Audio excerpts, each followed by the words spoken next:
प्यारे बच्चों, विनिर्माण उद्योग के इस चैप्टर में अभी तक हमने उद्योगों का वर्गीकरण पढ़ा जो कुछ विशेष मापदंडों के आधार पर होते हैं। आइए आज प्रयुक्त कच्चे माल के स्रोत के आधार पर उद्योगों के वर्गीकरण में कृषि आधारित उद्योग पढ़ते हैं। बच्चों, वे उद्योग जो कृषि क्षेत्र द्वारा उत्पादित उत्पाद को कच्चे माल के रूप में प्रयोग करते हैं, इसमें मुख्य रूप से सूती वस्त्र उद्योग, पटसन उद्योग और चीनी उद्योग हम आज पढ़ेंगे। बच्चों, सूती वस्त्र उद्योग के विभिन्न चरण देखते हैं। चरण का अर्थ क्या हुआ? कपास उत्पादन के बाद कितनी प्रक्रियाओं से इसे गुजरना पड़ता है, तब जाके कहीं कपड़ा बनता है। सबसे पहले रेशा उत्पादन। बच्चों, कपास उत्पादन के बाद इसकी कताई या धुनाई की जाती है, यानी सूत काता जाता है। देखिए बच्चों, ये सूत बनाया जा रहा है। फिर बुनाई का अर्थ है कपड़ा बनाना। इसके बाद रंगाई व परिष्करण, इसका अर्थ हुआ डाई और शुद्धता देना। बच्चों, फाइन कपड़ा तैयार किया गया है, यह वस्त्र तैयार हो गया है। कई बार रेडीमेड वस्त्र भी होते हैं बच्चों, रेडीमेड गारमेंट्स भी होते हैं, तो इसे वस्त्र विनिर्माण कहेंगे। और ये जो दोनों उद्योग हैं, ये एक दूसरे पर निर्भर हैं। कपास उद्योग सूती वस्त्र उद्योग पर अन्य उद्योग भी निर्धारित हैं बच्चों, निर्भर करते हैं, जैसे सूत काटना, कपड़ा बनाना और कपड़ा विनिर्माण करना। बच्चों, सूती वस्त्र उद्योग की अगर हम कहानी पढ़ें तो प्राचीन भारत में सूती वस्त्र हाथ से कताई और हथकरघा बुनाई से बने जाते थे। देखिए बच्चों, यह चरखा है जिससे सूत काटा जाता था और यह हथकरघा है, कपड़ा बनाया जा रहा है, आपको चित्र में दिखाई दे रहा है। 18वीं सदी तक आते आते बिजली से चलने वाले करघों का इस्तेमाल होने लगा, यानी काम जो है वो तेजी से होने लगा। औपनिवेशिक काल, यह वह समय है बच्चों जब भारत अंग्रेजों के अधीन था। औपनिवेशिक काल में भारत को जो हथकरघा उद्योग है उसमें काफी नुकसान सहना पड़ा। क्यों बच्चों? पहला, इंग्लैंड भारत से कच्चा माल यानी कपास ले जाता था, और दूसरा, अपने देश के उद्योगों में कपड़ा तैयार करके फिर से भारतीय बाजारों में उसे बेच देता था। और उद्योगों में जो निर्मित माल था बच्चों, वो हथकरघा उद्योग से निर्मित कपड़े से सस्ता था, जिसकी वजह से भारतीय हथकरघा उद्योग लगभग नष्ट हो गया और लाखों कारीगर बेरोजगार हो गए। भारत में पहला सूती वस्त्र उद्योग बच्चों 1854 में मुंबई में लगाया गया। यह ध्यान रखना है, यह वह समय है जब भारत अंग्रेजों के अधीन था। भारत में ज्यादातर सूती वस्त्र उद्योग गुजरात और महाराष्ट्र में स्थित हैं।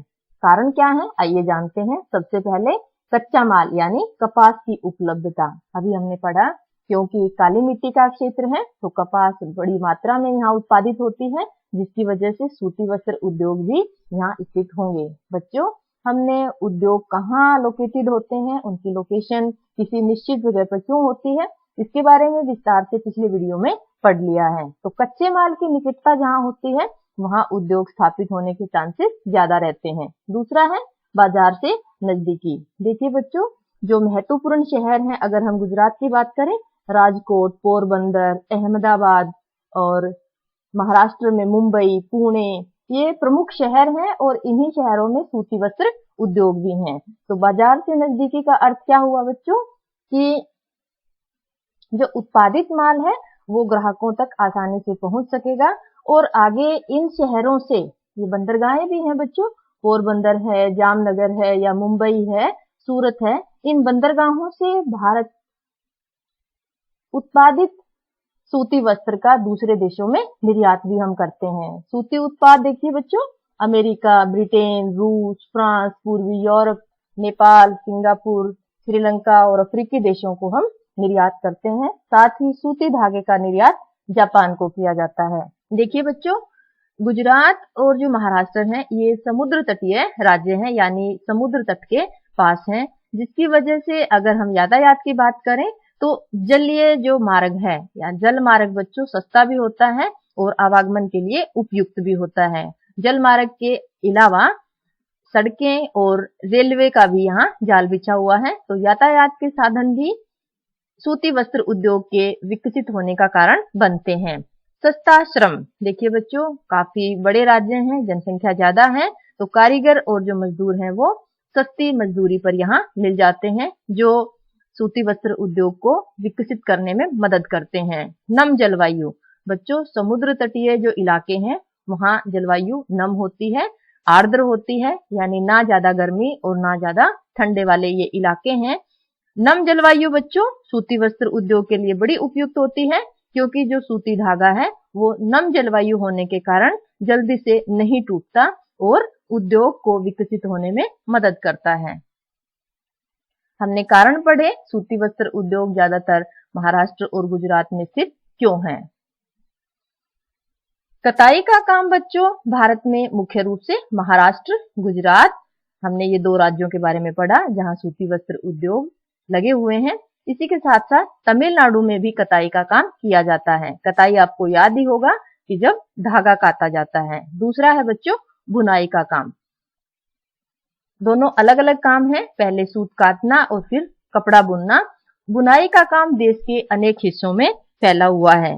कारण क्या है बच्चों, सूती वस्त्र के साथ साथ रेशमी वस्त्र हैं, जरी का काम है, ऊनी वस्त्र है, इत्यादि का काम देश के भिन्न भिन्न भागों में किया जाता है। कारण क्या है, क्योंकि भारत में जो परंपरागत कौशल हैं, यानी जो ट्रेडिशनल आर्ट्स हैं या डिजाइन है, उनमें विभिन्नता है।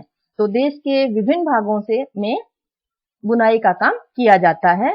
कताई का काम मुख्य रूप से 3 राज्यों में होता है। रोजगार, सूती वस्त्र उद्योग किन लोगों के लिए रोजगार के अवसर प्रदान करता है, आइए पढ़ते हैं। कपास उगाने वालों को यानी किसानों को, कपास चुनने वालों को, मजदूरों को, किसान खुद भी चुन लेते हैं बच्चों कई बार, तो किसानों और मजदूरों को, गांठे बनाने वालों को,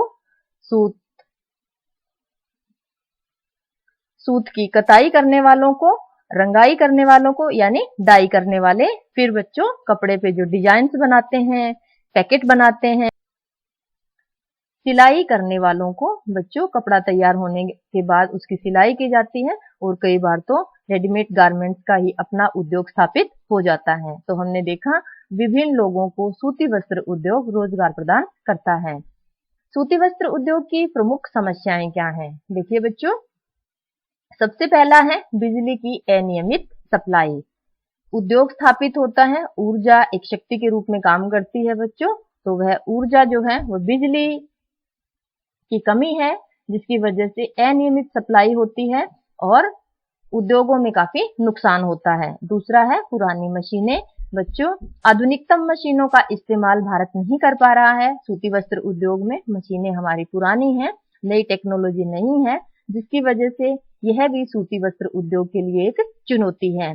कृत्रिम रेशों से कड़ी प्रतिस्पर्धा। बच्चों विश्व के अन्य देशों से हमारा कंपटीशन है, प्रतिस्पर्धा है।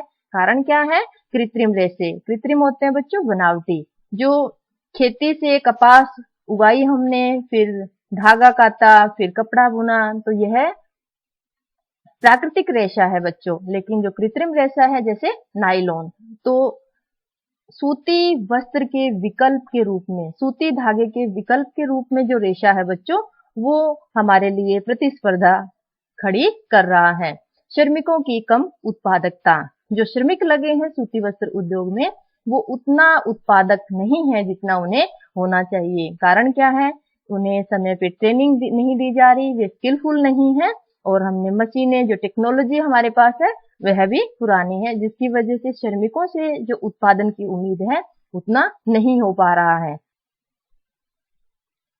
धागा हमारा विश्व स्तर का है, लेकिन जो बुना हुआ वस्त्र है यानी धागे से जो उत्पाद तैयार हम करते हैं उसकी क्वालिटी कम है। कारण क्या है? क्योंकि बड़े और आधुनिक कारखाने नहीं है, नई टेक्नोलॉजी हमारे पास नहीं है बच्चों, जिसकी वजह से देश में जो उत्पादित उच्च स्तरीय धागा है उसका हम पूरा इस्तेमाल नहीं कर पाते, इसका हमें नुकसान होता है।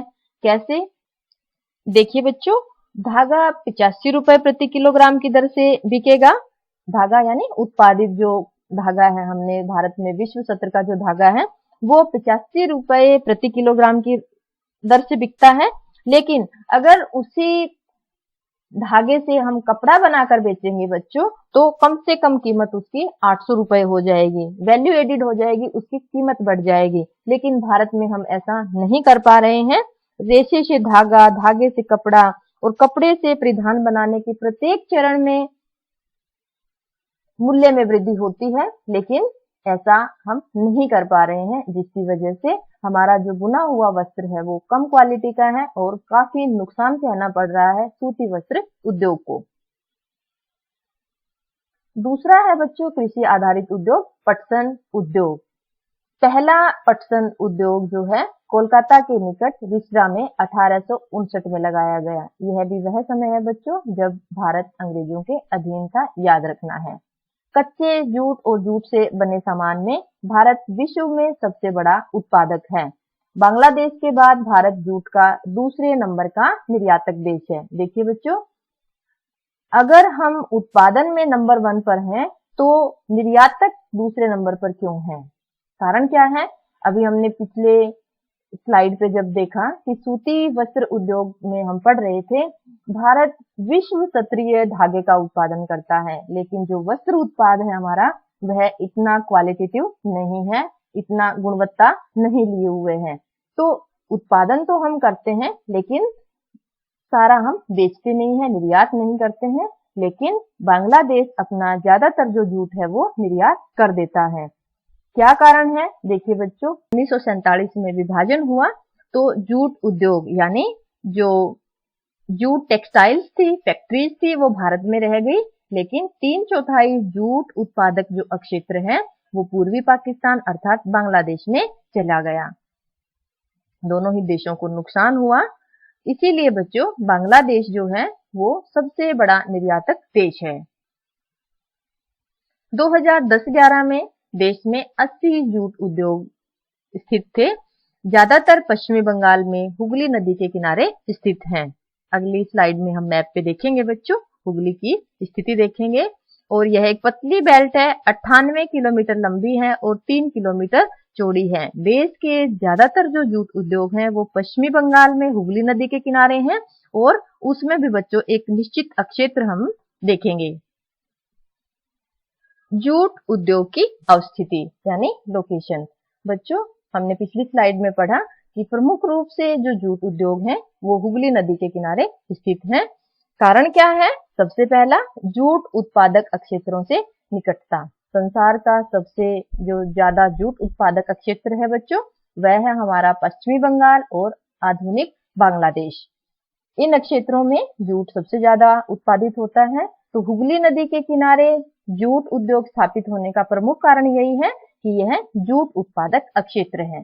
दूसरा बच्चों, नदी भी है और समुद्र तट लगता इलाका भी है, जिसकी वजह से जो यातायात है वो जल मार्ग ज्यादा इस्तेमाल किया जा रहा है और जल जो है वो सस्ता साधन है परिवहन का, यातायात का। इसी के साथ साथ रेल है, सड़कें हैं, उनका काफी विकास हो चुका है, जो उद्योग को विकसित होने में मदद करते हैं। सस्ता श्रम। देखिए बच्चों, पश्चिमी बंगाल के साथ जो लगते राज्य हैं, उड़ीसा है, बिहार है और उत्तर प्रदेश है, इन राज्यों से मजदूर जो हैं वो सस्ते श्रम के रूप में इस उद्योग को काफी मदद करते हैं। प्रचुर जल की उपलब्धता। बच्चों पटसन को साफ करने के लिए जल की उपलब्धता चाहिए होती है, जो इस क्षेत्र में काफी मात्रा में उपलब्ध है और इसकी वजह से पटसन उद्योग को मदद मिलती है। कोलकाता का एक बड़े शहर के रूप में विकसित होना। बच्चों कोलकाता एक बंदरगाह भी है, जिससे हम दूसरे देशों को निर्यात करते हैं हमारा पटसन, मुख्य रूप से अमेरिका, कनाडा, रूस, अरब देशों में, ब्रिटेन और ऑस्ट्रेलिया में। इसी के साथ साथ बच्चों एक नगर के रूप में कलकत्ता में बैंकिंग है, बीमा है और निर्यात हमने पढ़ा कि यह बंदरगाह भी है। तो ये बहुत सी सुविधाएं हैं इस क्षेत्र में, जिसकी वजह से पटसन उद्योग को यहाँ विकसित होने में मदद मिलती है। चुनौतियां, क्या क्या चुनौतियां हैं? कृत्रिम रेशों से कड़ी प्रतिस्पर्धा। बच्चों कृत्रिम रेशा यानी बनावटी रेशा, विश्व के अन्य देशों से हमें प्रतिस्पर्धा करनी पड़ रही है, मुख्य रूप से बांग्लादेश, ब्राजील, फिलीपींस, मिस्र और थाईलैंड से।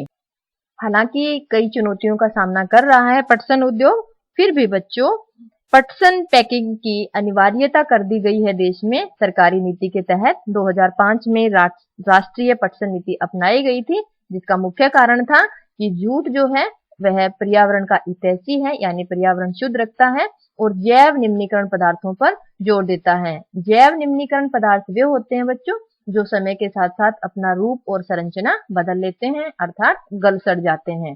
तो इसीलिए सरकारी नीति बनाई गई कि पॉलीथीन की जगह जूट के बैग ही इस्तेमाल किए जाने चाहिए पूरे देश में, जिसकी वजह से पटसन उद्योग को बढ़ावा मिला है। बच्चों तीसरा कृषि आधारित उद्योग है चीनी उद्योग। विश्व में भारत चीनी का दूसरा सबसे बड़ा उत्पादक राज्य है और गुड़ और खांडसारी के उत्पादन में भारत का प्रथम स्थान है। चीनी उद्योग एक मौसमी उद्योग है क्योंकि गन्ने की फसल को तैयार होने में 1 साल लगता है और इसकी उपलब्धता पूरे साल में कुछ ही महीने हो पाती है। इसीलिए चीनी मिलों में पूरा साल जो है काम नहीं हो पाता, तो किसान जो इसका उत्पादन करते हैं वही कटाई के बाद इस गन्ने से उत्पाद तैयार करते हैं और इसीलिए चीनी उद्योग सहकारी उद्योग के लिए उपयुक्त है। बच्चों रॉ मटेरियल भी किसानों का है और जो फिनिश्ड प्रोडक्ट भी है वो भी किसानों का है, तो इसे हम सहकारी उद्योग के लिए उपयुक्त कहेंगे। बच्चों पिछले वीडियो में हमने सहकारी उद्योग का अर्थ पढ़ा था, जिसका अर्थ होता है कि वे उद्योग जिनका स्वामित्व कच्चे माल की उत्पादन करने वालों के हाथ में होता है और लाभ और हानि सभी जो है सहकारी या सामूहिक रूप से काम करने वाले किसानों के हाथों में होता है। चीनी उद्योगों की अवस्थिति देखिए बच्चों, प्रमुख राज्य हैं उत्तर प्रदेश, बिहार, महाराष्ट्र। महाराष्ट्र हम अलग से पढ़ रहे हैं, कारण क्या है? क्योंकि महाराष्ट्र में जो गन्ने का उत्पादन होता है उसमें सुक्रोज की मात्रा अधिक होती है और इसी के साथ बच्चों जो ठंडी जलवायु है वह भी गन्ने के लिए गुणकारी है। ठंडी कैसे? नम जलवायु है बच्चों, नम और आर्द्र जलवायु गन्ने के लिए उपयुक्त है। इसी के साथ कर्नाटक, तमिलनाडु, आंध्र प्रदेश, गुजरात, हरियाणा और मध्य प्रदेश राज्य हैं जहां चीनी उद्योग स्थित हैं।